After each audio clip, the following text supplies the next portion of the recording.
Sten's grey truce cloth snapped once on Stormbreaker's rail and then hung like a wet accusation. He had come out of the west under a second sunset color that did not belong to honest weather, and he had brought 3 demands that landed harder than boarding hooks. Leaf returned to his household, the ship returned to his silver, and command returned to his living mouth. Behind him the delayed vessel waited for tide. Ahead, Split Harbor's gate waited for seals and for the kind of peace that rots if left overnight. On our deck 11 freed people watched from crowded boards. Astrid's company held their grey strip. Ingrid sat stitched and upright. Old Finn's staff counted law stones that were not yet under our feet. I kept Thor's gift warm in the shoulders and Odin's gift sharp behind the eyes because that was still how we had left the Barrow Court, and because changing gifts in the middle of a father's first speech would look like fear. Thor favor stood at 4. Odin favor stood at 1. Level held at 4 under toughness. Raven mark remained a refinement, not a second spine. Storm strength and rune sight were still equipped. Food for the whole company sat near 3.5 hard days if no one lied about mouths. 29 living breaths had left the Barrow Road with us, the deck still smelled of ash, salt, and the sweet rock ghost of corpse work cleaned imperfectly. I demand the return of my son, Sten said again, as if the first saying had been a draft. Leaf's knuckles stayed white on the steering grip. He did not step back. I demand the ship, Sten said. Stormbreaker's repaired rail took the pointing finger without apology. I demand command, Sten finished. No weapon rose. That was the only mercy the minute owned. I did not answer with a roar. Roars waste favor and start fights you have not finished preparing. I answered with the rail and the grey cloth and the fact that Gullhaven Law had kept a family block open for exactly this return. This rail is not a law rock, I said. Split Harbor has won. We take the demands there under the same truce cloth, before Skardi's delayed hull chooses the harbor for us. Sten's mouth flattened. He had wanted the ship to become court. Ships make bad courts. They tip. Astrid's eyes found mine over the grey company strip. She did not nod. She measured whether I was buying time or buying sense. I was buying both, and I said so without the pretty word. If we fight him here, Skardi arrives to corpses and a burned claim, I said. If we run without law, Sten becomes the honest man and we become thieves with hostages. Split Harbor. Public stone. Then weapons if the stone fails. Leaf did not look at his father. He looked at the harbor mouth and the dark line where a corpse fleet likes to pretend it is fog. I steer until the rock, Leaf said. After the rock speaks. Sten accepted the delay the way a hunter accepts a longer stalk, with teeth and with patience that was not kindness. Under truce, he said. If the boy flees, the truce dies. If you cut under cloth, the truce dies first, Astrid answered, mild as a whetted edge. We put oars in water and took the last clean run into Split Harbor while the second sunset spoiled into bruise. I made the men space the oars so Sten could see we were not boxing him for a quiet stab. Visibility is a kind of truce when cloth alone is thin. Hakon's absence sat on the bench like a missing tooth, the crew still glanced at where he would have spat and told Sten to drown his poetry. I did not fill that silence with a speech. Speeches are how men postpone counting knives. Sten's 2 hard men kept their hands off hilts and their eyes on Leaf. That told me the sun mattered more than the silver in the first hour. Silver can wait in ledgers. Blood runs in weather. Ingrid, stitched and pale, asked me under her breath whether T-Wire would even hear a man who had so recently walked barrows under Odin's cold. I told her gods hear what they are paid in, and today the pay would be terms, not theatrics. She accepted that with a soldier's shrug and checked Astrid's grey strip for gaps. The 11 freed did not cheer the delay. Freedom that still sits on a contested deck is only a longer chain. One woman with a burned wrist asked if Split Harbor sold people. I said not while I held war command and the rock held me. She stared as if measuring whether my mouth was a door or a painting. I kept the food count honest while we rode, mouths, barrels, the lie men tell when they are brave and starving.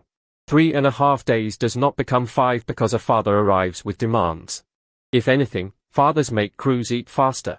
Johnny worked the stroke count with his 3-fingered hand and did not look at Sten except once, when the grey cloth flipped and showed a stain that might have been old wine or older blood. Orm kept near the prow's lowest groove and flinched when the delayed vessel's horn tried a friendly note that no living throat would have chosen. Solvik translated nothing because there was nothing yet to translate except pride. Tovi checked the patched rail scarf with a carpenter's hatred of drama and said, low, that if anyone boarded hard the scarf would speak first. Sten's skiff rode our wake close enough for insult and far enough for law. He stood in the bow like a man returning to a hall that had rearranged the benches without him. That rearrangement was the truth of the last weeks. He had been dead in rumor and alive in Skardi's shadow. We had made shares, contracts, and a renamed ship while his name waited in Gullhaven's block like a knife left on a table. "You wear my voyage on your shoulders," he called once across the gap. "I wear the wreck and the barrow and the living who refuse to kneel to either," I called back. "The voyage is ash. The work is not." He smiled then, small and cold. Fathers who smile that way are already choosing which sun-shaped future they will break to keep a story straight. Bera sat on a water barrel and mouthed numbers without paper. Colin checked stitches by touch in the rolling light. Ingel flexed taped fingers around an oar grip and winced only when he thought no one counted wincing as information. Dalla watched Sten the way a translator watches a man who might change languages mid-threat. Andildaughter kept her paid guide silence and still managed to look like she was measuring the goat tracks on the stone arms already. I told myself the harbor would hold if law held. I almost believed it. Belief is a dry biscuit, it fills the mouth and not the stomach. Split Harbor did not open like a welcome. It opened like a jaw that had learned to tax every tooth. 2 stone arms curved around black water. Between them a chain boom lay half slack, half ready. Towers carried horns and hooks. On the inner piers, winter stacks rose under tarps, fish barrels, timber, rope coils, seal oil, the kind of stores that keep a coast alive when gods get loud. A harbor master in a seal-stained coat came out in a skiff with 4 spearmen and a boy holding a lamp he was too young to drop. "Names," the master called. "Eirik of the Wreck Road," I said. "Stormbreaker under shared claim. Astrid's company under contract. 11 rescued under witness. Sten of the old voyage under grey truce cloth with 3 demands for the law rock." The master's eyes snagged on Sten the way I snag on a man the harbor already had stories about. "Sten was reported west and possibly dead," he said. "I am neither," Sten said. "Then you are expensive," the master replied, which was the most honest welcome Split Harbor owned. "They raised a lane for us and kept hooks visible. That was fair. We had hostages, wounds, and a ship that smelled of barrow work and old blood cleaned imperfectly. I used rune sight once, short, because Odin's gift hates being a toy and because the boom chain's links carried a wrong cold in 2 places, not full corpse iron, not clean harbor iron. Someone had touched the mouth with Skardi's kind of patience. The cost was a thin bleed of attention, names on the pier slipped for a breath, and I had to grab the rail to keep Leif's shoulder from becoming a stranger's shape. I dropped the sight and let Thor's simple weight hold me upright. 2 links on the north boom are wrong, I told the master. Not enough to drop the chain tonight. Enough to mean someone has been here teaching your metal bad habits. He did not thank me.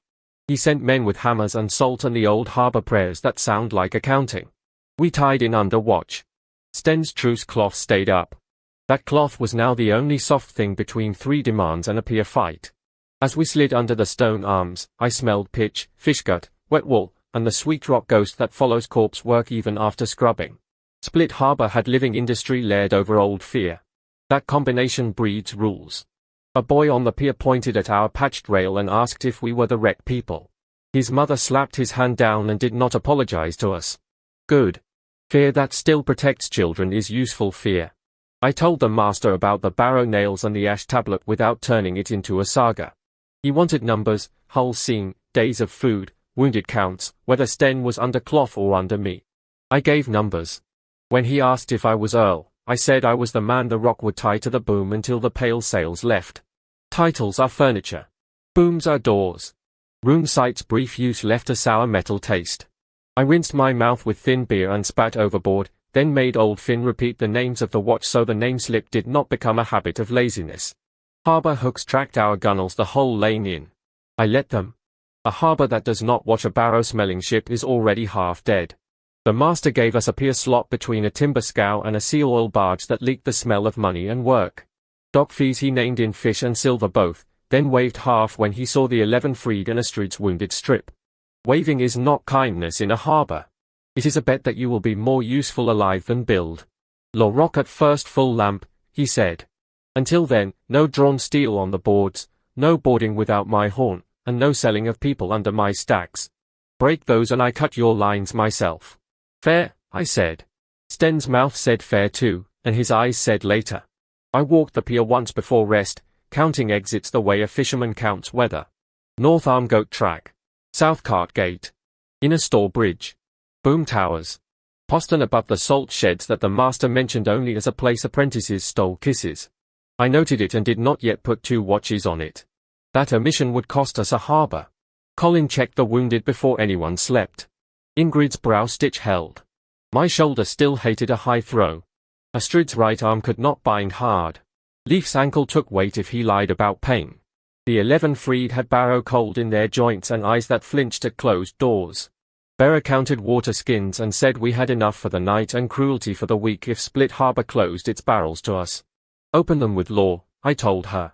Law is slower than thirst, she said.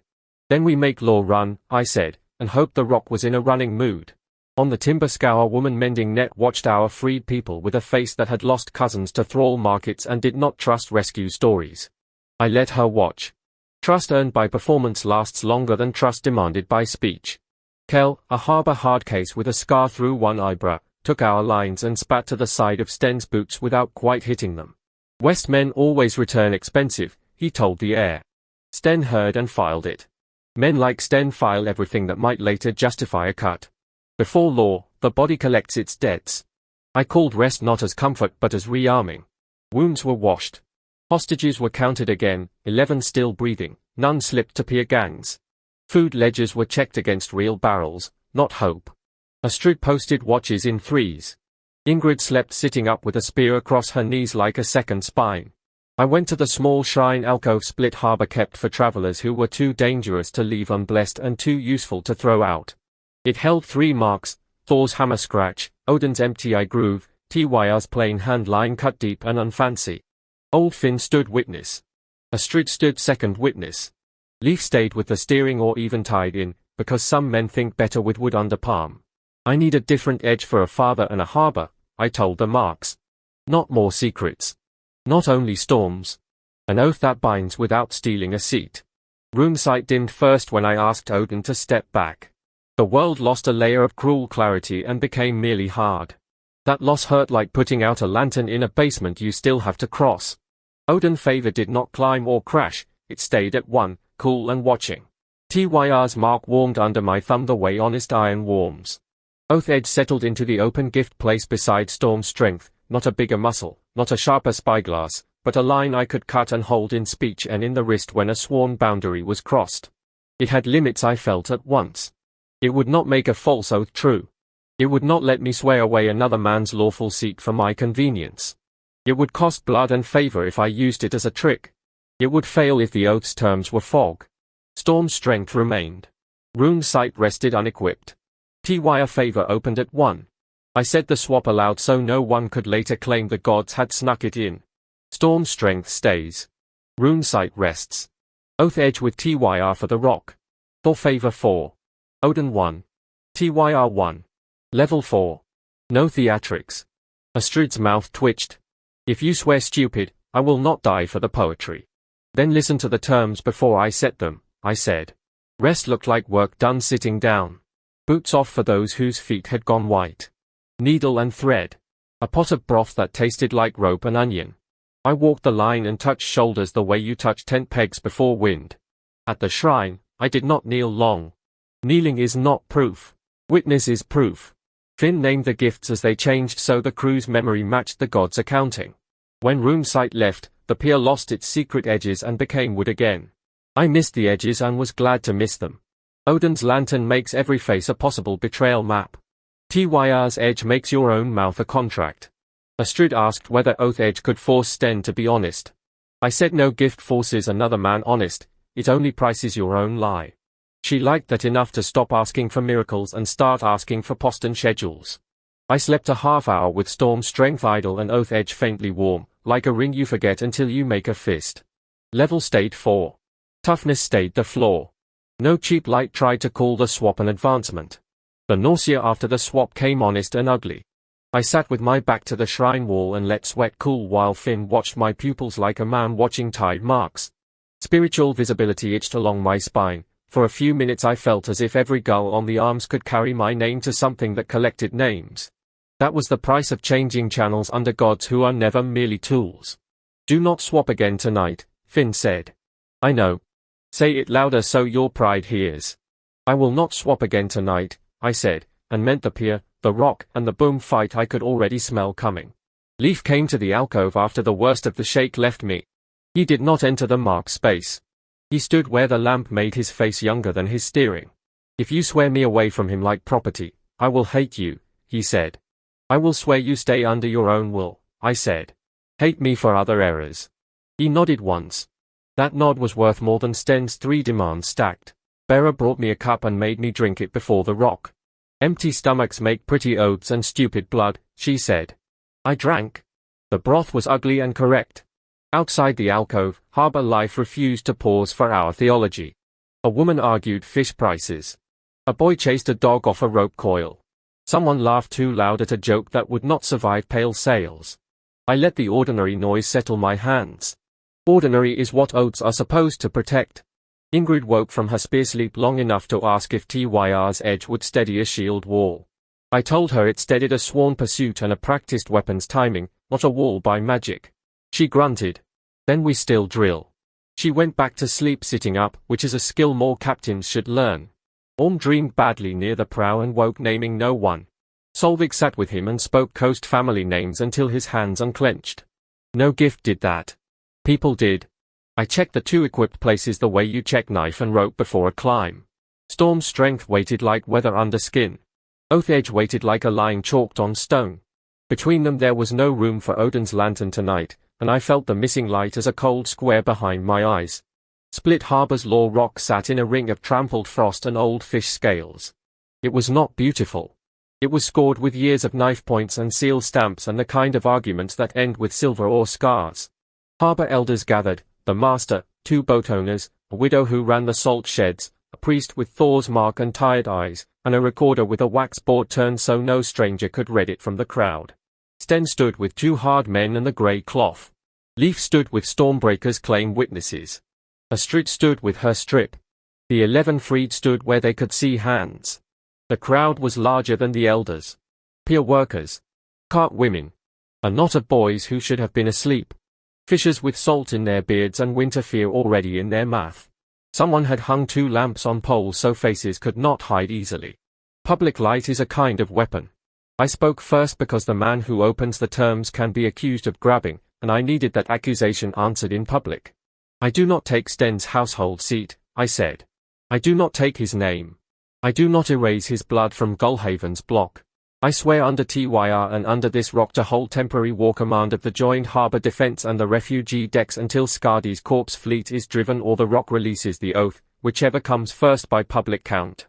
I swear not to seize Sten's earldom, not to steal Leaf into my house against Leaf's spoken will, and not to convert Truce cloth into a private knife. Oath edge bit my tongue lightly as the words landed, testing for fog. The terms were ugly and clear. The gift held. A man in the crowd shouted that war command was just Earl by another coat. The salt widow turned her head. Earl takes rents and marriages, she said. War command takes the boom watch and the cart lanes when dead men row. If you cannot hear the difference, stand farther from the rock so the rest of us can. Laughter went short and nervous. The recorder's stylus scratched. Sten's answering demand tried to stay larger than the rock. My son. My ship. My command, he said. The widow of the salt shed snorted. Ships under shared salvage are not mine by shout. Sons grown enough to steer are not sacks. One boat owner, red in the nose from wind and drink, sided with Sten on habit. Blood built this coast. Blood should hold the tiller when night comes wrong. Blood built Rex too, Astrid said, not raising her voice. I will not put my company under a man who arrived on the same wind as Pale Hull talk and calls it coincidence. Sten's hard men shifted. The grey cloth did not. Leaf spoke before I could shield him. I will not return to a household that sells living people to keep a west voyage pretty, he said. His voice shook once, then steadied. I will steer Stormbreaker under Rockshare until the dead fleet is answered. After that, I choose. A murmur moved. Sten's face went pale under weathered bronze. From the freed cluster, Sohild, quiet, burned wrist wrapped clean, lifted her chin. If this rock can hear thrall talk, hear this, we are not cargo in anyone's peace. We stand as rescued, not as bribes. The priest with Thor's mark rubbed his eyes. Gods like clear lines. Crowds like warm barrels. Give both or give neither. The Rock's recorder made them narrow it. I walked the terms out loud the way you walk a deck for soft boards, and I made the elders stop me at every soft place. War command, the master said. Define the edges. Towers. Harbor master holds boom and towers, I said. I do not steal your keys. I coordinate the joint defense, my decks, Astrid's contract, refugee movement, and the fight line when pale hands touch wood. Sten's men, the recorder asked without looking up. Under Truce discipline, I said. Not thrall. Not free murder. If they break cloth, they are enemy-shaped and named so in open air. Leaf, the salt widow asked, gentler than her snort. Leaf answered himself. My will. My oar. My refusal to be walked home like a prize cup. Sten tried again, voice lower, the old charm sanded onto threat. The boy is 16. Household claim is not a sack. It is protection. Protection that sells people is a net with teeth, Leaf said. I have worn enough chain. The red-nosed boat owner muttered about sons and respect. Old Finn's staff tapped the frost once. Respect that needs a knife under cloth is not respect. It is appetite. A cart woman near the lamp poles lifted a child higher on her hip. If pale rowers come, who opens the south gate? Harbor master, I said. On my horn if the joined line needs the lane. Not on Sten's private word. Not on mine alone without witness. And if you die, she asked. Astrid holds the company contract. Leaf holds the oar. The master holds the boom. The Rock still holds the terms, I said. No single throat owns the night. She nodded as if she had been offered a tool instead of a hero. Tools last longer. In the end the public terms were cut as follows, and I set oath edge along each line so the crowd could hear the cost in my breath.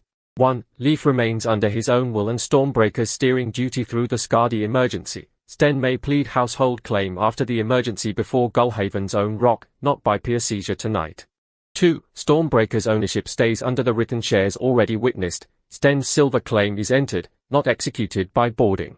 3. War command against Skardi's approach rests with me for the joint defense, with Astrid holding her company contract, Harbor Master holding boom and towers, Sten holding his 2 men under Truce discipline, not under my thrall, not under free murder rights.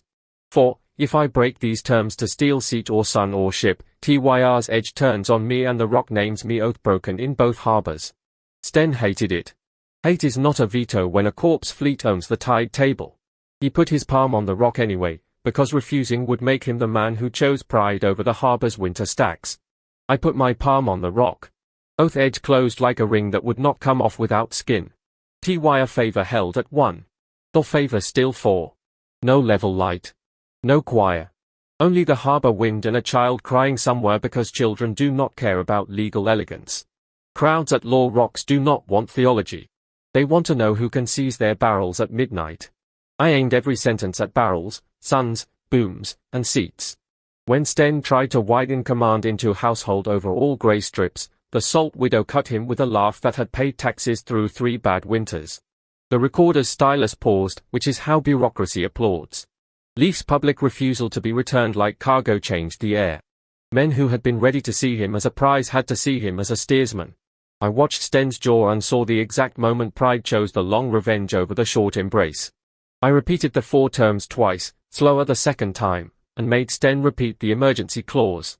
Oath edge pricked my gums when my own wording drifted toward flourish. I trimmed back to bone. Tyr favor stayed at 1, plain coal. After palms left the Rock, someone tried to sell me a lucky charm carved like a tiny ship. I bought broth for the freed instead. Luck is a story. Broth is a plan. The master had the terms cried once more from the tower stair so the outer peers could hear. A woman packing salt looked up, nodded once, and went back to packing faster. That nod was the real seal. Law that does not change hands on crates is only theatre. Sten left the ring with his cloth still clean and his smile still half. He congratulated me on binding myself so prettily. I let him have the sentence. Oath edge did not warm for insults. It warmed for boundaries. Astrid walked with me back toward the pier lane. You kept the seat out of your pocket, she said. Now keep the postern out of his. I will put a watch on it, I said. Put 2, she said. I put 1. Competent. Not enough. That is how harbors are lost, not in the speech, in the count of feet on a door. Before the crowd fully broke, the priest asked me to touch the Thor mark on the rock's side for luck. I touched it for witness instead. Luck is weather, I said. Witness is rope. He almost smiled. Tired priests know rope talk. Yrsa of the 11 stood near enough to hear the repeat of terms and mouthed the words as if learning a new net pattern. Gi the shepherd counted the elders on his fingers and then counted them again, distrusting any court that finished too clean. Torvald the runner flexed his legs, already half gone toward whatever message the night would need. A boy at the lamp pole asked his father whether the rock would stop pale men. The father said rocks stop arguments, not knives, and pulled the boy back from the ring. That was a better lesson than half the speeches. I stayed until the wax board was closed and sealed with the master's thumb. Seals are not magic. They are a way to make later liars work harder. Sten watched the seal with interest that made my shoulders itch. Interest is not always respect. Public count, I told the recorder. If the emergency ends, the release is public too. No quiet unbinding in a hall. Entered, he said, and for once the stylus sounded like a nail-driven true. On the walk from rock to pier, 2 boat owners tried to sell me private alliances under the terms. I told them alliances that cannot stand under lamps are just conspiracies with better coats. One laughed. One left offended. Offended men are easier to track than smiling ones. Leaf walked on my other side from Astrid, silent until the crowd noise thinned. He will not forgive the rock, he said of his father. He does not have to, I said. He has to not sell the door. He will sell something, Leaf said. I had no pretty answer. I put my hand on the oar when we reached Stormbreaker and felt the wood answer with honest grain. Wood does not forgive or betray. People do both before breakfast. After law, work. We walked the boom with hammers and salt. The 2 wrong links were cut out and replaced. I did not equip Rune Sight again yet. Oath Edge and Storm Strength were the loadout the rock had just baptized, and swapping every hour makes crews think the leader is hunting feelings instead of enemies. I assign names to boom stations as if naming made metal braver: North Set, South Set, Salt Pot, Hammer Pair, Runner. The runner was a girl of 12 with faster feet than pride. She outran 2 grown men to the tower with a cracked link warning and came back white but upright. I put her on double broth that night and told the master her name belonged on the harbor pay stick if the harbor lived. He did not argue. Pay sticks are how civilizations remember speed. Astrid drilled a grey line on the north pier: shield, hook, pull, make a lane for civilians. Harbor men learned slower than her veterans and faster than corpses. The same arithmetic lived in barrels that lives in every hard season. I set food under 3 keys: harbor master, Astrid, and old Finn. No 4th key for Sten. That was not insult. That was memory. In the warehouse lane a man tried to debate philosophy while holding a child wrong. I took the child, put the child on a hip that still worked, and put a fish crate in the man's arms. Philosophy can run beside cargo. It cannot replace grip. The freed 11 organized themselves into a carrying chain without being asked. Rescue creates competence or it creates ghosts. These 11 had chosen competence. I marked their leader, a quiet woman called Sohild, as temporary deck law for refugee disputes, because my mouth could not be every court. The 11 freed were offered warehouse space above the salt sheds. 2 refused to sleep inside walls. I let them take a covered skiff under watch rather than force a kindness that felt like a second capture. Sten watched everything with a hunter's quiet. Truce cloth still flew. Truce cloth is a thin sail. It tears if you breathe wrong. Replacing links is dull until you remember dull work is what keeps pale hands off your sleep. We heated, hammered, salted, and marked the new metal with harbor stamps. I put untested men on bellows and veterans on the set, because lungs are cheaper than judgment. The wrong links came free with a sound like a tooth leaving a jaw. Inside the cut metal was a pale frost film that should not have lived in harbor iron. The master cursed in 3 dialects. We scrubbed with salt until the film quit shining, then quenched the new links in seawater drawn from inside the arms, not from the outer race where Skardi's patients like to swim. Who had night access to the boom last week? I asked. Kell listed apprentices, a SEAL crew, and 1 visiting West Voyage contact who had carried Sten's old mark on a ring. The contact had left before our arrival. Of course he had. Write the name, I told the recorder when he came by with wax still soft from the rock. If we live, we ask him questions. If we do not, someone else can hate him for us. Food keys in 3 hands made everyone slower and safer. Sten noticed the exclusion and smiled with only half his mouth. I let him smile. Smiles are cheaper than keys. The two freed who refused walls took the covered skiff and a horn code. I checked their water myself. Trust after rescue is a ladder, you climb one rung, not a speech. Astrud ran the pier lane until sweat cut clean lines through harbor grime on her face. She corrected grips without humiliation. That is rarer than glory and more useful when corpse sails show. On the south set, a young harbor spear dropped a hammer into black water and nearly followed it. Johnny hooked him by the belt with his good fingers and hauled him up sputtering. Hammers sink. Boys should not, Johnny said. The boy nodded hard enough to shake water into his ears and did not drop another tool that hour. I climbed the north tower once to see the outer race. Water looked like water. That is how pale fleets prefer it. The horizon held a bruise line that might have been weather and might have been hulls learning patience. I came down and doubled pitch pots along the inner rail without making a speech about doom. Pitch pots are speeches that burn. Winter stacks needed a move order before any fight wrote its own. People first. Seed barrels next. Oil. Dried fish as Axel's strength allowed. Timber last, because timber can be stolen and still not end a coast if the people who know how to use it live. The priest argued for the god shelf. I told him to pick one stone he could run with and kiss the rest. He hated me and obeyed. Obedience under hate is still useful if the lane is clear. So he'll set the freed into pairs, one strong back, one sharp eyes. Asa Littletooth, 14 and stubborn, refused to be only eyes and took a rope end until her palms blistered. Marta the beekeeper wrapped those palms without fuss. Boundary Finn, hostage Finn, not my staff-bearing Finn, walked the warehouse corners tapping for hollow boards where pale things like to listen. He found one loose plank and we nailed it like a mouth shut. Hild and little Ollie moved salt bags into a cart with the quiet efficiency of people who had learned that noise attracts the wrong attention. Canute and Oren, charcoal brothers, argued about wool grease and then agreed without needing a judge. Runa of the Reeds filled water skins and marked each with a charcoal notch so no one would drink the washing water by panic. Guy the shepherd kept children from under cart wheels with a crook that had somehow survived Barrow Dark.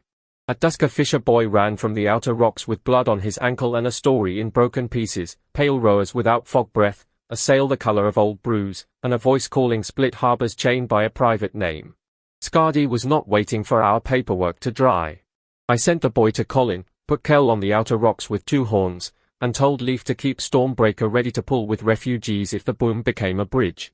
Leaf's answer was already hands on rope. Sten came by the boom as the last new link took its stamp.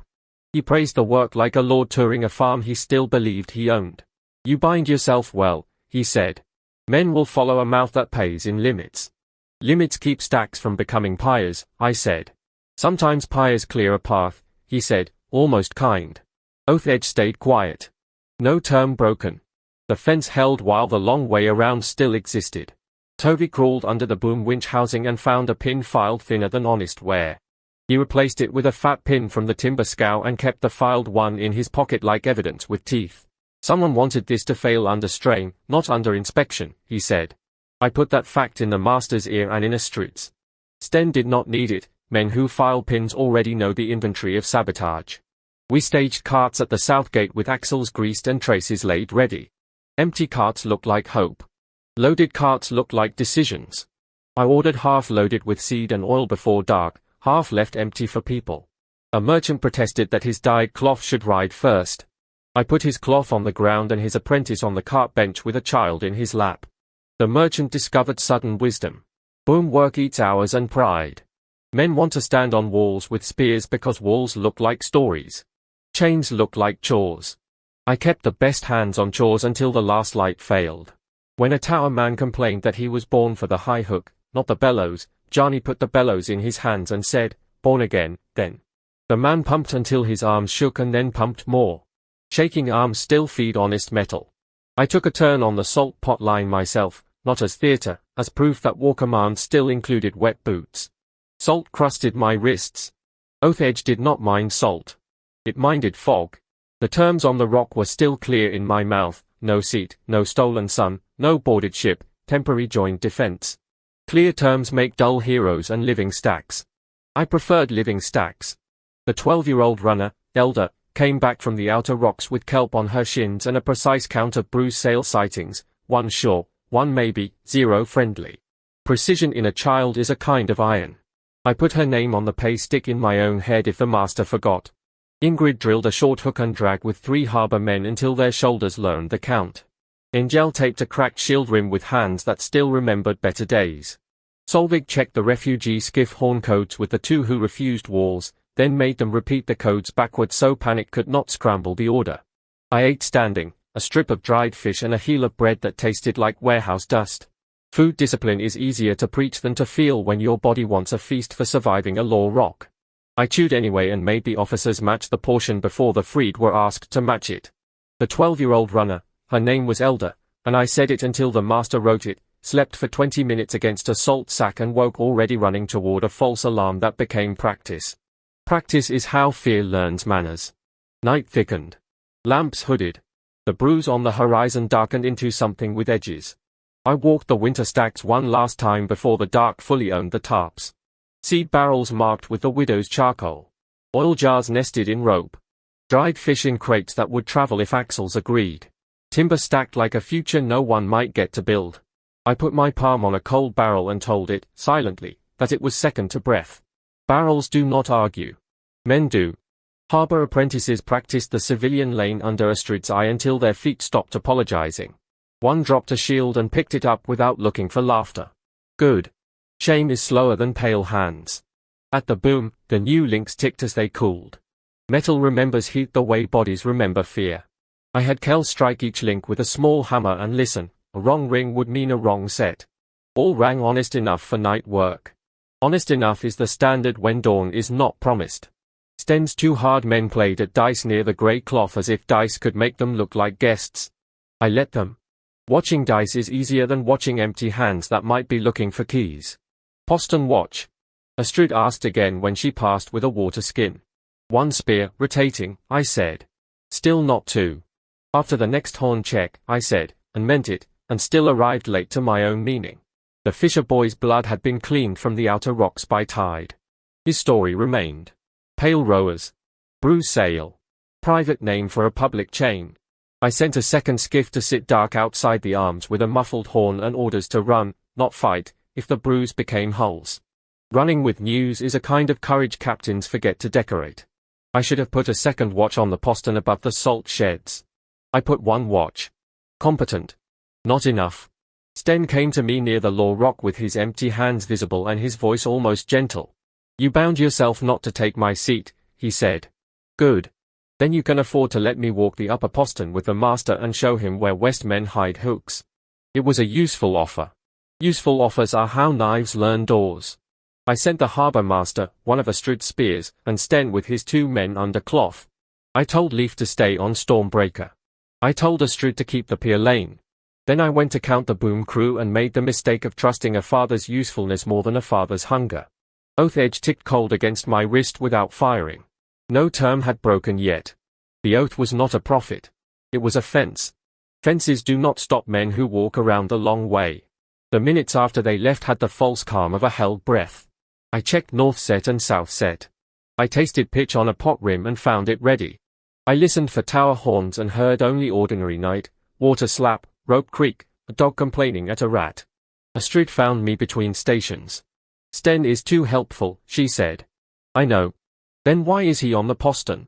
Because the master knows the locks and Sten knows West Voyage hide craft, and because I am trying to spend him as a tool instead of an enemy while cloth still flies. Tools that hate their users cut both ways, she said. Put a second runner on that stair, I said, late. She sent Elder. Elder was fast. The night was faster. I was mid-count on the boom crew when the crash came. It came as would and a shout cut short and the kind of silence that means a throat is busy dying. The postern key chain had hung where the master left it on a nail like a domestic habit. Domestic habits are how forts become houses and houses become graves. I ran. On the way I passed a warehouse man still stacking fish as if stacks could stop horns. Leave it, I said. People. Seed. Oil. Move. He blinked, then moved. Some men need 1 hard sentence more than a plan. Oath edge still had not fired. That frightened me more than a clean break would have. A clean break is a fact.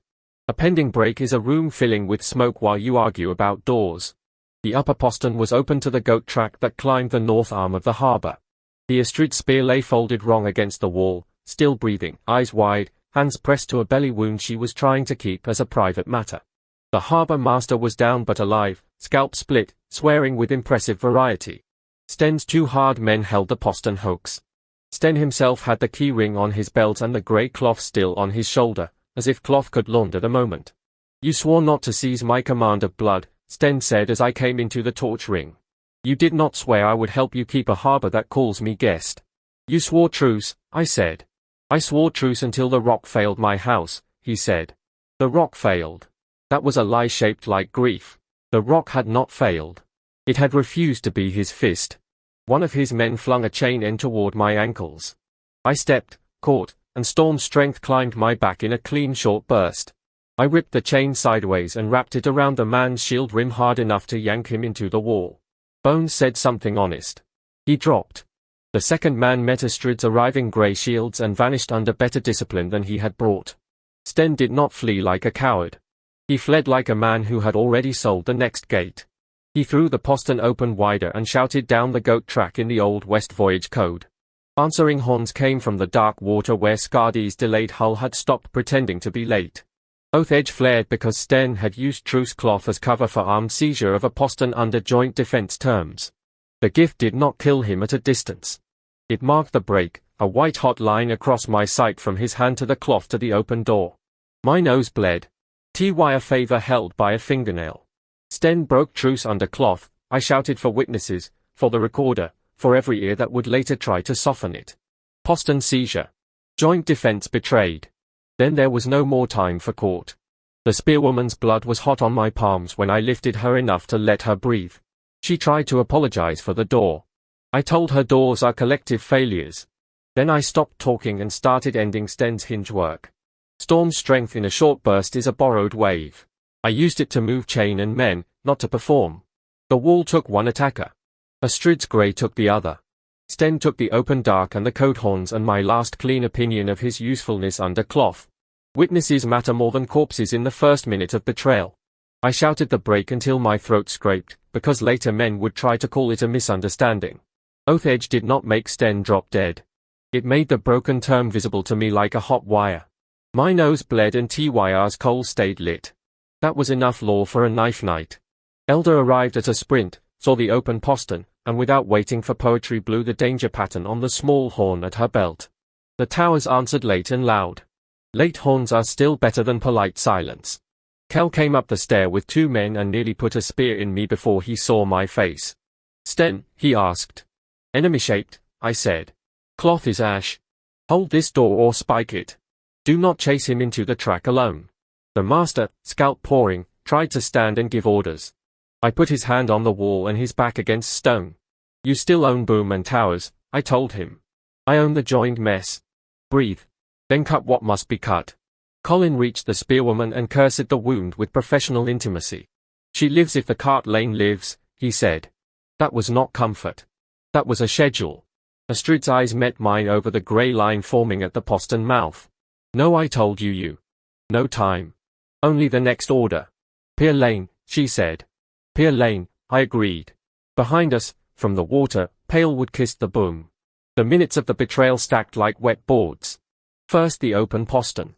Then the code horns. Then the master's blood on stone. Then Sten's back vanishing down the goat track with keys singing on his belt. Then my voice tearing the air into witness. Then Elder's danger pattern. Then tower answer. Then the sound, worse than horns, of wood that should not be able to find a harbour mouth in the dark without living eyes, and finding it anyway. I wanted a longer fight with Sten at the door. Wanting is not a plan. The joined defense was already leaking from a hole shaped like a father. I jammed what I could, spike options for the postern if we lost it fully, grey shields on the stair, Colin on the belly wound, Kel on the hooks, a runner to the boom with 3 words only, postern sold, Pale coming. Those 3 words outran me. By the time I hit the pier boards, pitch pots were already lit and faces had already chosen fear or work. Work is just fear with a task in its hands. Astrid did not waste a breath on my error. She spent breath on the lane. That grace hurt more than blame would have. Blame can be argued. Grace has to be earned after. Oath-edged hot wire still drew a line through the night from the torn idea of Truce to Sten's vanishing shape. My nose blood dried sticky on my lip. I wiped it with the back of my hand and tasted iron and failure. Tyr's coal did not go out. The god of edges does not comfort. He invoices. Skardi's ship did not land like living sailors land. It slid to the boom and put pale hands on wood with the patience of rot. Behind it, more hulls showed as dents in darkness. Not 9 yet. Enough. Corpse rowers pulled without rhythm because rhythm belongs to lungs. On the forecastle a figure in salt white hair raised a nail staff and called Split Harbor's chain by that private name again. The new links we had set screamed. One tower horn answered too late. Civilians first, I said. Stag second. Pride never. A street was already moving. Grey shields made a lane from salt sheds to the inner carts. The 11 freed ran with barrels and children that were not theirs because rescued people often understand egress better than citizens who think walls are theology. I kept storm strength for the boom fight and oath edge awake for the broken truce line. Rune sight stayed unequipped. I could not afford name loss in a night of screaming. A corpse climber came over the rail with a fish knife and a smile sewn too wide. I broke him with hammer simple force and felt for favor pressure like a storm wanting a bigger spend. I did not throw hammercast yet. The moment had not bought it. Sten reappeared on the far quay with Skardi's landing party as if old voyages could be refunded in betrayal coin. He was not their master. He was their door hinge. Leaf saw him and made a sound I never want to hear again from a son. Hold the oar, I yelled at Leaf. Do not gift him your throat. Leaf held the oar. That was courage without songs. Corpse rowers do not fear horns. They fear fire, salt, broken bridges, and the loss of a controlling will. We gave them fire in pitch pots, salt on decks, and axes on any plank that tried to become a road. Skardi's nail staff tapped patterns I had seen near Barrow Iron. I hated that my memory held the pattern. Memory is also a warehouse. Leaf's refusal to charge his father was not cowardice. It was the oar choosing the living cargo. I put a grey shield near him anyway, because grief makes gifted targets. A pale climber got a hand on a child's cart. A Strid second took the hand off at the wrist without speech. The child did not scream until the cart moved again. Fear has an order too. The boom did not fail all at once. It failed like a bad tooth, pressure, crack, a wet give. Pale hands used the scream of the new links as a ladder. Harbor spears took the first 3 climbers and lost the 4th to a nail through a throat. Kell's voice went raw calling the salt pots forward. Salt hissed on pale skin and bought seconds that smelled like meat and metal. I took the boarding hammer from a fallen man and kept it because my spear was busy being a doorstop in someone else's chest. Storm strength wanted a long burn. I fed it short bites, shove, brace, tear a grapnel free, shove again. Long burns are how young men invent their own funerals. On the far quay Sten pointed, not commanded.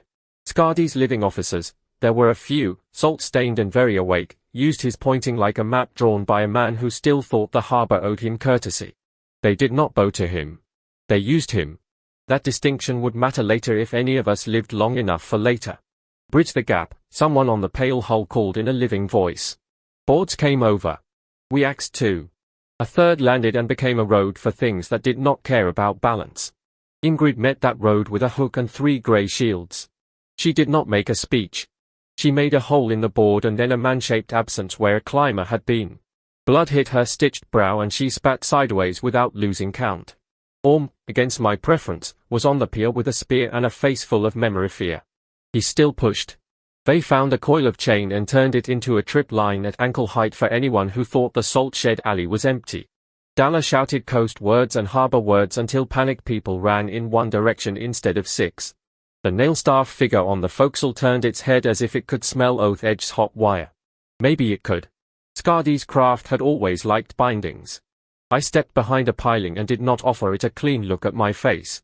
Eirik Halvorsen, a voice carried over water, almost polite. The chain remembers your name from poorer shores. I kept my name behind my teeth. Names given freely to nail-staffs become handles. I answered with a pitch pot that broke on the forecastle rail and made the polite voice move. Pale hands do not tire the way living hands tire, but they can be confused. We confused them with fire lines that changed every dozen breaths, with salt flung into eyes that no longer blinked properly, with boards axed into gaps that looked like roads. Confusion is a temporary wall. Temporary walls are how evacuations pretend to be battles long enough to finish the arithmetic. A harbor woman with a gutting knife fought beside Ingrid without being asked and without joining any strip. When the moment passed, she vanished into the cart lane with a child under each arm. I never learned her name. I learned her work. That is enough for some ledgers. Sten's pointing arm on the far key dropped when a pale climber nearly took his shoulder. He killed it with the spear he had been shoved and looked, for one flash, like the Earl who had once kept wreck water out of younger lungs. Then he looked again for Skardi's living officers to tell him where to stand. The flash died. Door hinges do not get to be doors forever. I felt the favor for sitting heavy, waiting for a throw that would matter. Not yet.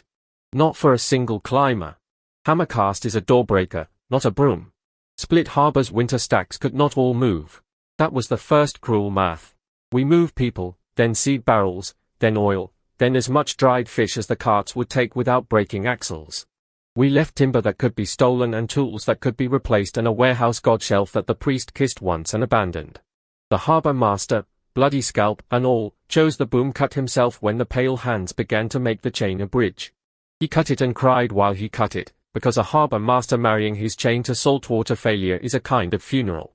Astrud took an arrow, or a nail, it is hard to tell in corpse dark, through the high chest left of the heart. She stayed standing long enough to shove 2 children into a cart and name the next shield in her line. Then she sat down hard against a piling and tried to look insulted rather than mortal. I reached her with old Finn and a cloak. Incomplete, she said through pink teeth. Your oath bought a rock. It did not buy the postern. Incomplete plan. I know.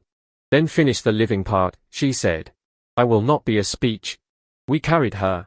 Heroes in stories stay. Leaders in harbors move the wound with the people if the wound still argues. Sten's truce cloth finally tore off on a nail and went into black water. Good. It had outlived its honesty. People first sounds holy until you watch a man try to carry a loom through a burning lane. I took the loom out of his hands and put a child in them. He cursed me and lived. I can take curses. Astrid's wound smoked her voice but not her ordering. She named runners by flaw and strength. You take the limp cart. You take the widow, you do not stop for coin pots. When she sat down, the company did not collapse. That is how you know a captain built a line instead of a personality cult. I kept the oath's war command over the moving hold by saying destinations twice and making old Finn repeat them from the rear. We lost a cart to a broken axle and unloaded it in the mud with hands that wanted to be fists. No one was left with it. Skardi's Pale would have loved a gift of the slow. Southgate became a throat that could choke. I put Johnny on the choke with a hook and a list: children, wounded, seed, oil, fish, no furniture, no arguments. A woman tried to bring a marriage chest. Johnny kicked the chest aside and put her on the cart. She would hate him in daylight. Daylight was the point. So Hild ran the freed pairs like a second grey strip. Asa cried once when a barrel slipped and crushed her blistered hand, then bit the cry off and kept moving. Marta lashed the barrel lower and did not waste words on comfort. Boundary Finn tapped axles as they passed and pulled 2 carts out of line before spokes failed in the lane.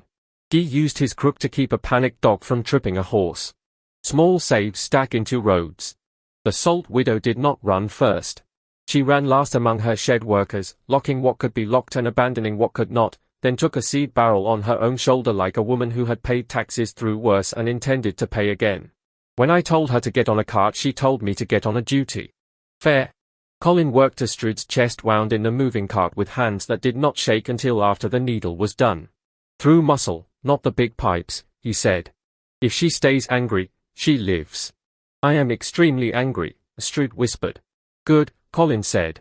Leaf took refugees until Stormbreaker's freeboard looked like a bad joke, then took 3 more because 3 more were children and the joke could laugh later. Toby screamed at him about trim and then helped shift barrels aft so the scream could become geometry. I saw Sten once more through smoke, on the far quay, arguing with a living officer who did not care about earldoms. Sten pointed at Stormbreaker.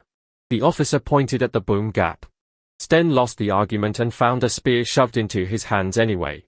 Door hinges do not choose the doors swing once the wind is up. Oath edge pulsed when I considered leaving the joined defense to hunt him through that smoke. Hunting him then would have been seat theft by another name, or at least revenge dressed as strategy. I stayed with the carts. The gift cooled a fraction, not pleased, not broken. Smoke from pitch and burning torp made a ceiling low enough to taste. People coughed and kept moving. A boy dropped a lamp and started a small fire that Solvik smothered with a wet cloak before it could become a story. Angel held a shield over two children while nails thudded into wood around them, then moved the shield and the children together like one awkward animal. "Home shore marks if we clear the arms," old Finn said at my shoulder. "If we clear the arms," I said. Clearing the arms meant the boom gap and the pale hull trying to become a cork in our bottle. Cart flight is not a single motion. It is 100 small refusals of death dressed as errands. A woman tying a child's wrist to her belt. A man abandoning a net that had fed him for years. A priest choosing one stone. A widow choosing a ledger. A steersman choosing not to look at his father on the far quay. A captain choosing carts over a clean revenge. I moved through that motion like a knot being pulled through wet rope, necessary, scraping, not graceful. When a cart jammed at the south gate, I did not give a speech about courage. I put my shoulder under the frame with two harbor men and lifted until the wheel found stone again. Storm's strength flickered in that lift, a short bite, enough to save the axle and cost me a breath I needed later. "Leave the coin pots," Astrid rasped from her cart as someone bent toward a fallen purse. Coin does not scream when pale hands take it. Children do. The someone left the purse. The lane breathed again. So Hild passed me with Asa and a seed barrel between them. "Deck law still holds?" she asked. "Until a living rock says otherwise," I said. "Then I am fining that man later for the purse grab," she said, and almost smiled with cracked lips. "Law that plans for later is how people tell themselves they will live." Smoke turned the lamps into dirty moons. Somewhere Tower Arrow found a pale climber and the climber did not fall like living men fall, it folded and then crawled until Kel's spear taught it stillness. Stillness was temporary. There were always more hands. I kept the destinations in my mouth like a second pulse: Southgate, Coast Track, Shallowhorn, home marks if the world allowed. Finn repeated them from the rear. Repetition under fire is not redundant. It is how a column remembers it is one body. When the first pale hull forced the broken boom gap, I spent what I had saved. Hammercast is not a pretty miracle. It is Thor favor burned into a single thrown line of force through a weapon already real. I had a boarding hammer in hand and a clear look at the nail-staff figure on the forecastle. Thor favor 4 dropped as I called the cast hard enough to taste metal. 2 favor spent in the throw. The hammer strike landed like a short sky on the staff and the chest behind it. The figure blew back through rowers and snapped the mast spur. Corpse hands lost their bridge rhythm. The hull slewed into the stone arm and cracked ribs of rotten timber. Favor returned 1 on the hit's honest completion, the way the old men say a storm returns a cup if you throw the cup at a real enemy. Thor favor stood at 3. My vision went white at the edges. I dropped to a knee and vomited harbor water I did not remember swallowing. Storm's strength kept my hand on Astrid's cart lip so I did not go under the pier. Odin favor still 1, unused and faintly contemptuous. T-wire favor 1, oath-stained and hot. Level still 4. No advancement light in the smoke. Good. This night was not a ladder. It was a door we were losing. The cast entered a chamber behind my eyes. For a few breaths I could not remember whether Thor favor had been 4 or 40. Finn said 3 when I asked, and showed 3 fingers like a man teaching a drunk to count. The slewed hull bought carts a lane of minutes. Minutes are the real currency of lost harbors. I did not chase the nail staff into deep dark. Chasing is how commanders donate themselves to fog. I stayed with the lane and the wounded and the oath that still named me responsible for living decks. The throw wrecked my right shoulder's last pretense of being healed. Pain climbed my neck and sat behind my ear like a second pulse. Toughness kept me from folding all the way. It did not make the pain polite. Kel saw the slewed hull and howled something like joy with grief still in it. Tower spears concentrated on the gap. Pitch found pale rowers and made them slow. Slow is not dead, but slow can be left behind. A second hull tried the gap and met the wreck of the first. For a moment the mouth choked on its own dead wood. That moment was our road. Go, I told the carts. Do not look at the pretty fire. People looked anyway. Humans collect last images like bad coins. I pulled a woman by the elbow until her feet remembered the lane. Leaf's horn from Stormbreaker gave the shallow water signal. Refugees still on the pier ran for the last skiffs. One skiff took an or too many and nearly rolled. Jarni's shout corrected the count mid-chaos. The covered skiff of the wall refusers pulled with the horn code intact. Trust's ladder held 1 more rung. I put the boarding hammers left over halved in the cart beside Astrid because my hand could not keep closing. Hammer cast does not leave a clean weapon. It leaves a spent truth. We did not hold Split Harbor. Say it plain. The towers fired until arrows thinned. The pale hulls kept coming. Sten's door hinge had let the first wrongness in early enough that every good plan ran behind the fire. The last living lane went out the south cart gate under shields. Stormbreaker pulled with refugees packed so tight that oars clipped shoulders. Astrid's grey remnant boxed the wounded. The harbour master stayed with a rear knot of his own men long enough to drop the inner store bridge into the water so Skardi would climb wet timber for empty rooms. I looked back once. Split Harbor's winter stacks burned in places and shone unbroken in others, which is worse than total fire because you can measure what you fail to move. Corpse sails filled the mouth. Someone had raised a rag that might once have been Sten's colors and was now only a claim written in ash. Oath Edge still bound my war command for the joint defense. The joint defense had become a road of carts and a ship overloaded with breath. Home shore, old Finn said at my elbow. If it still answers. If it doesn't, I said, we build an answer from whatever people we kept. Leaf steered with his father somewhere behind us in the enemy dark. He did not look back. That was not softness. That was how you keep an oar true. I will not dress it. We lost the stacks we could not pull. We lost the boom. We lost the story of an unbroken night. We kept the people who fit on wood and wheels and the wounded who could still argue. Sten's colors in the smoke tried to make betrayal look like succession. No one on my decks bought it. That was the only market win of the hour. Split Harbor's priest ran with us carrying nothing but a small hammer-marked stone. He said the rest could burn if the people did not. I made room for him between oil jars. The Salt Widow rode a cart with seed under her knees and a ledger under her arm, already writing what the fire would try to erase. Recorders and widows keep civilizations between disasters. Elder the runner had a burned calf and still would not sit until I put her beside Astrid and told her the next run was surviving the night. She slept with her horn in her fist. Behind us, Split Harbor became a noise with light in it. Ahead, the coast track offered stone that carts could hate and still use. I counted living as we cleared the last in a shed row. Numbers jumped and settled. Not everyone. Never everyone. Enough to make the oath still mean a moving hold instead of a speech over graves. The master did not come with us. His rear knot bought the bridge drop with blood I did not see spent. Kel came, swearing, spear black to the socket, eyes already looking for the next door that would need holding. He spat when someone said Sten's name and did not miss this time. We fled east by south along the coast track where carts could find old stone and ships could find shallows if the pale fleet hugged deep water. I reorganized what the oath still covered, not a harbor, a moving hold. Watches. Water. Wound rot. Names of the living said twice.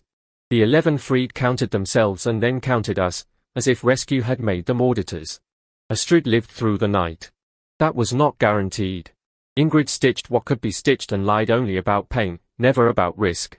Sten's break stayed public. Men who had disliked me for holding command now disliked him for selling the postern. Politics under corpse pressure becomes simple enough to carry. Near morning we passed fishers who had seen giant marks on the outer skerries, wet prints too large for bears, salt not mud. The old enemy behind Skardi was moving its feet even while Skardi moved hulls.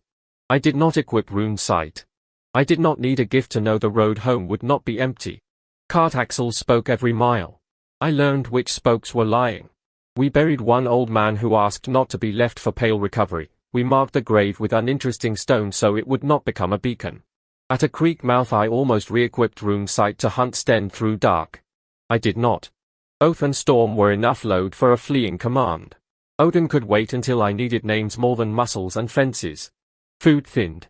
I cut my own portion first and made officers match it before asking the freed to match it. Hierarchy that does not starve upward is just a costume. The column stretched and compressed like a living rope. Two stretched, and pale scouts could cut a cart free. Two compressed, and one panic stopped everyone. I walked mid-column with a horn and a short list of names who could take front if I fell. Astrid, if conscious. Jani for oars and hooks. Kel for doors. Leaf for water. Old Finn for law memory. No single throat. Stormbreaker paced us in the shallows when the track hugged the shore, a dark shape full of breath and arguments about space. When the track climbed, the ship stood off and waited at headlands with a horn code for reunion. Separation is a risk. Separation is also how you keep one bad landing from taking everything. Bera ran the food board from a moving seat on a seed cart, chalk on a plank, mouth thin. Equal full ration is gone, she said. 3/4 for able bodies. Full for wounded and small children. No private pots. Enforce it, I said. She did, with a ladle and a stare that had survived worse kitchens. Colin slept in snatches with his hand on Astrid's wrist as if pulse were a rope he could not drop. When he woke he checked others first, the spearwoman from the postern, the master's leftover wounded who had made the gate, a boy with a nail graze that wanted infection.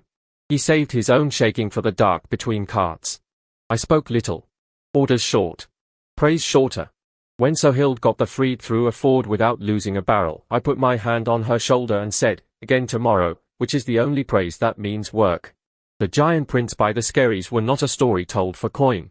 We saw one print ourselves at low light, a depression in weed and sand that held water like a bowl, toes longer than my forearm. The favor 3 sat under my collarbones like a held breath. The god did not speak.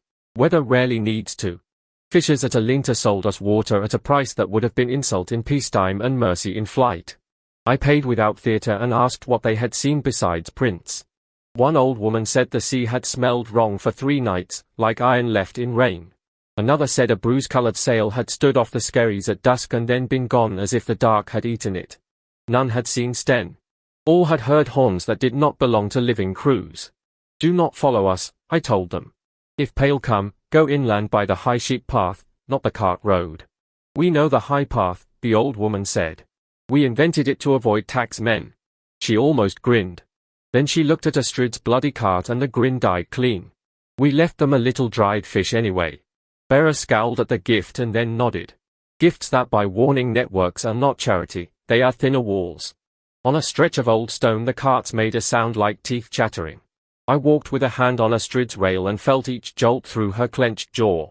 Talk, I told her once, when her eyes went too glassy. Your posture is still an insult, she said at once. Good, I said, and believed she would see the headland. Level 4 did not rise. Renowned for lesser climbers and bandits did not climb a ladder while the major promise, the United Harbour, lay broken behind us. The system was quiet as a closed book. I preferred that to a cheap light trying to call retreat a triumph. At a bend where the track climbed above weed-black water, I halted the mid-column long enough to reseat a wheel rim and reseat a few spines. Halt is a risk. Unchecked rims are a longer risk. Tovi worked the rim with teeth bared and hands sure.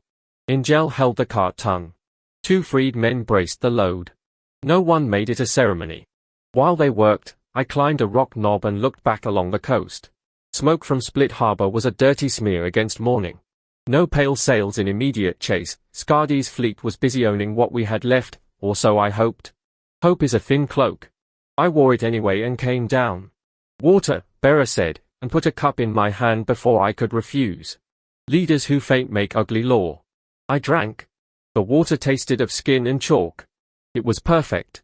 Kel came from the rear with a report of tracks that might have been scouts and might have been deer. We set a false branch in the brush and moved on without offering a fight to shadows. Shadows love attention. Columns love distance. Leaf brought Stormbreaker in close at the next headland and traded 3 exhausted refugees for 3 rested oarsmen without grounding the keel. The exchange looked like juggling under a knife. It worked. Tovi still cursed the freeboard under his breath, which meant the ship was still a ship and not a raft with opinions. I checked the food board against mouths again. Able bodies on 3/4. Wounded and small children full. Officers matching the able cut. The 11 freed matching without being asked, which shamed a grey spear into putting back a second strip. Shame, correctly aimed, is a supply tool. Astrid slept a true sleep for a short stretch, mouth open, hands still near the cart rail. Ingrid watched the bandage like a hawk watches a field. When Astrid woke she demanded the column count and spat pink when she heard it was higher than at the gate. Then the night was not only theft, she said. Good. I refused to bleed for pure loss. Pure loss would have been easier to hate. Mixed ledgers force you to keep walking. Night on the coast track is not empty. It is full of wheels, whispered counts, and the knowledge that pale sails prefer confusion to courage. I walked the cart line from front to rear twice before midnight and once after, not because the route changed, but because men change when they think the leader has gone to dream. At the front, Leaf held Stormbreaker in shallows with a skeleton crew and a horn code for if the pale cut ahead. Midline, Astrid's grey remnant boxed the wounded cart and the salt shed children. Rear, old Finn and Kell watched for stragglers and for Sten-shaped lies. Kell had lost a brother to West Voyage selling years ago. He did not spit when he said Sten's name now. He just checked his spear tip more often. We moved without torches when the track allowed, and with hooded lamps when axle work demanded light. Hooded lamps make a camp look like a string of grudging stars. Grudging stars are harder to aim at than bonfires. A quiet knife tried us near a creek ford. Not corpse pale. Living thin men with wet feet and a plan to cut a cart free and roll it into brush. Bandits, or harbor rats fled early, or both. I did not ask their politics. Storm's strength shortened the argument. Oath Edge stayed quiet because no oath term covered bandits. The gift is not a general murder blessing. That limit mattered. I could still fight. I could not pretend Tyr had ordered their deaths. One bandit lived long enough to say Skardi's recruiters paid in salt and fear for news of our line. I took that news and left him tied for the morning birds with water in reach. Mercy is also intelligence policy when you are already carrying too many morals to stack corpses for comfort. Astrid woke from a fever dip and demanded the bandit count. When I said 3 down, 1 tied, she nodded as if the arithmetic matched some private standard of acceptable nights. Food went by strict ladle. I made officers drink second. A grey spear tried to hoard a strip for a cousin and met Finn's staff on the knuckles. No speech. The strip went back in the common pot. In flight, private love becomes public theft unless you watch it. I spoke with Leif at the shallows while water licked Stormbreaker's patches. He asked if killing Sten would break my oath. I said killing Sten in open war after truce break would not steal a seat, but hunting him as private revenge would turn the oath into a costume. Leif hated the distinction and accepted it. That is adulthood in bad weather. Near the second watch, giant weed washed up in a heap taller than a man, still warm in its core like something had held it against a body. The roar under the horizon rolled once, closer. The favor 3 felt like a held breath. I did not spend it on weed. I spent attention on keeping the carts from bunching where a giant foot or a pale landing could break us in half. Elder woke and insisted on running the rear message once. I let her, with Kell's shadow for company. She came back with a count of stragglers that matched Finn's, which is how you know a runner is growing into a spine. Solvig sang under her breath a working chant with no hero names in it, only pull and rest and pull. The carts took the rhythm. Rhythm is not magic. It is how exhausted bodies agree to continue. At a stand of pine I checked Oath Edge the way you check a knot before weight. Still closed on war command of the joined living decks. Still forbidding seat theft, sun theft, ship theft. Still not a profit about the next ridge. I wanted more from it. Wanting more from a gift is how men invent holy disasters. I let there not be a knot. Orm told me he had dreamed the prow's scratched eyes opening. I put him on mid-column watch with Vey and told him dreams do not get to steer. He nodded, unconvinced, and watched harder anyway. By the time home marks rose, the Oath's original map was a ruined drawing, but the lines still pulled. War command of joined defense had become war command of a column and a ship. Harbor men still answered my horn because the rock had been public. Astrid's contract still sat inside the emergency frame. Sten's 2 men were dead or fled, Sten himself was enemy-shaped. Leif remained under his own will. Stormbreaker's shares remained written. I had not seized a seat. Those were not small keepings. I gathered the adult witnesses at a stand of wind-bent pine and restated what still bound us, not as theatre, as anti-fog. Tyr's edge still holds me from stealing Sten house, Leif, or ship, I said. It still holds me to defense of these living decks until Skardi is driven or the rock of a living harbor releases me. Split Harbor's rock is under pale water now. The next living rock we reach can hear a release plea. Until then, I command the move, not your bloodlines. No one cheered. A few shoulders lowered. That was better than cheers. I made them answer pieces back so the terms could not rot into legend. Kell said, you do not take Earl's seat. Sohild said, freed are not bribes. Leif said, my will. My oar. The Salt Widow said, boom is gone. Stacks are what we carry. Command is the road. Old Finn said, if he breaks seat or sun or ship for pride, we name him Oath Broken in 2 harbors and any third that will listen. Oath Edge warmed through each answer like a coal under ash. Not a new vow. A restatement. Fog burned off the edges. Ingrid asked what we would do if Homeshore had already raised Sten's colors. I said we would treat colors as cloth and people as people, and if cloth tried to sell people we would cut cloth. Oath Edge warmed in agreement without needing a new vow. Thor's demand rode under every sentence, giants on the margins. I did not pretend the Pale Fleet was the only war. I only sequenced the wars so we did not die of the first while admiring the second. Jani asked about food if Home Shore had none to spare. Bera answered before I could. Then we fish, we dig, we beg from stones, and we do not invent a lord's feast out of children's bowls. The Circle liked her better than me for a moment. Good.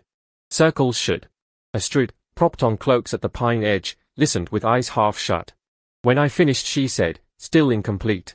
Less stupid than incomplete with a pretty rock and an open postern.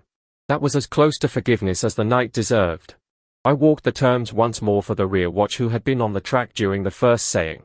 Repetition is not poetry. Repetition is how lore survives tired ears. Kel asked a hard question after the second saying. If Sten stands on Home Shore with living men and calls you thief, do we fight our own coast? We fight anyone who sells living decks to pale hulls, I said. If they only shout, we shout back at a rock. If they open doors for corpse rowers, they are the same shape as the postern knight. And if your parents stand in that shout? Ingrid asked, not cruel, practical. Then I still do not seize a seat, I said. I seize the people who want to live and I leave the shout with whoever loves it more than breath. The answer tasted like iron.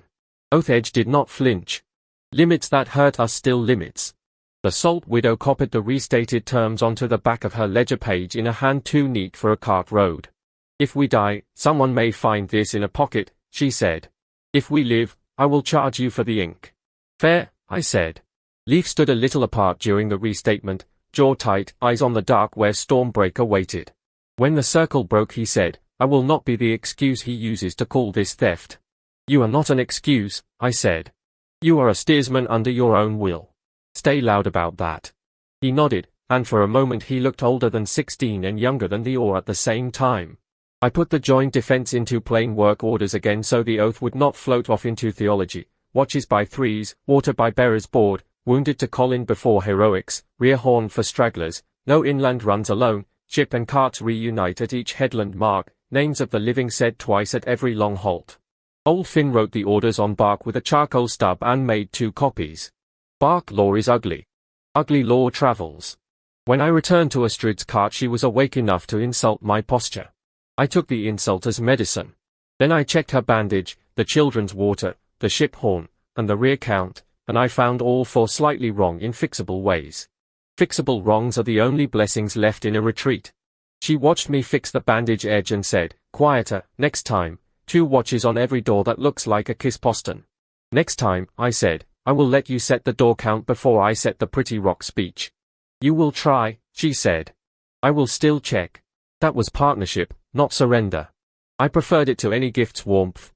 By the second hard evening the headland of my childhood coast lifted like a black shoulder. Smoke rose there too. Not enough for a full burning. Enough for cooking fires or warning fires or both. On the shingle below the path, stones had been stacked in a mark I knew from boyhood storm tides, 3 rocks and a shell, meaning come by water, not by the cliff road. Beside it someone had clawed a newer mark into weed, a hammer scratch and a wide bare footprint pressed deep enough to hold standing water. Thor's distant attention pressed my skull. Not words.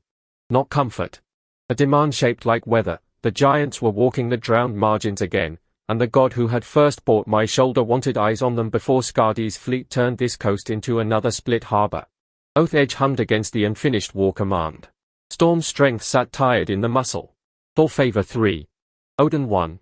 Tyr 1. Level 4. Toughness still the floor under everything. Raven mark quiet. Food worse than when we entered Split Harbor, people more, stacks less. We had left the Barrow Road with 29. Along the flight we gained harbor runners, shed workers, the priest, Kel, elder, the Salt Widow's knot, and lost the old man under uninteresting stones and others whose names I said twice into the wind so the wind could not claim I never knew them. Bearer's board would settle the true count at first honest light. The board already said the food math was uglier than the people math, which is the usual order of disasters.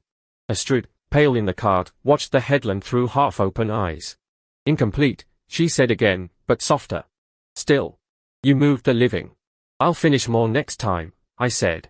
Next time is already walking, she said, and looked past me at the dark where giant feet had left water in the shape of a claim. Behind us, far along the black water, corpse sails pale as fungus caught a wind that did not touch our faces. Ahead, home waited with smoke, old marks, and a raw building under the horizon like a throat clearing for Thor's kind of argument. I put my hand on Stormbreaker's rail when we closed the last open water, felt the oath, felt the losses, and did not call the night a victory. We had left a harbor to the dead and a father to his betrayal. We had kept breath, a broken company, a ship, and a god's unfinished demand. That was the whole of the coin. Under the headland the roar came clearer, not Skardi's horns, not Sten's lies. Something heavier. Ice or stone or giant laughter rolling through fog. Hold the line of carts, I said. No one runs inland alone. If the shore is already owned, we buy it back with order or we leave with our people.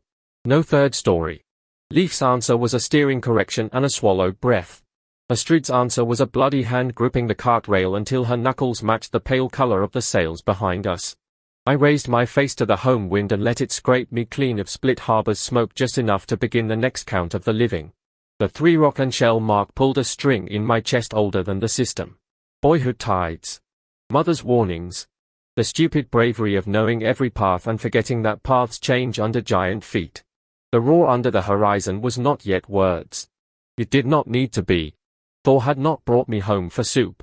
He had brought me home because the drowned margins were standing up, and Skardi's pale sails were only one mouth of a larger hunger. I slept 1 hour with my forehead on the rail and woke with oath edge still closed on the unfinished command. Level 4. Toughness under all. Gifts, Storm Strength, Oath Edge. Favors, Thor 3, Odin 1, Tyr 1. Harbor lost. People kept. Home ahead. Giants walking. That was the ledger. The shore that had owned my family's catch waited under smoke and giant sign. Arriving with breath still in the company was not small. It was also not enough. I put both truths in the same pocket and kept my hand on the rail until the shallows took Stormbreaker's keel and the carts found the first stones of home. Between the last open water and the first home stones, I made one more count under my breath. Thor favor 3. Odin favor 1. Tyr favor 1. Level 4. No advancement bought from a lost harbor. Storm strength tired in the muscle. Oath edge closed on unfinished war command. Raven mark quiet as a closed eye. Food ugly. People breathing. Astrid angry and alive. Leif steering. Sten somewhere behind us in pale company. Skardi's sails like fungus on the black water. Giant roar under the horizon. Home marks on the shingle. 3 rocks and a shell. Hammer scratch and a footprint full of standing water. I did not pray. I checked the cart line, the ship horn, the wounded, and the oath, and I stepped toward the shore that would demand the next true thing from all of us.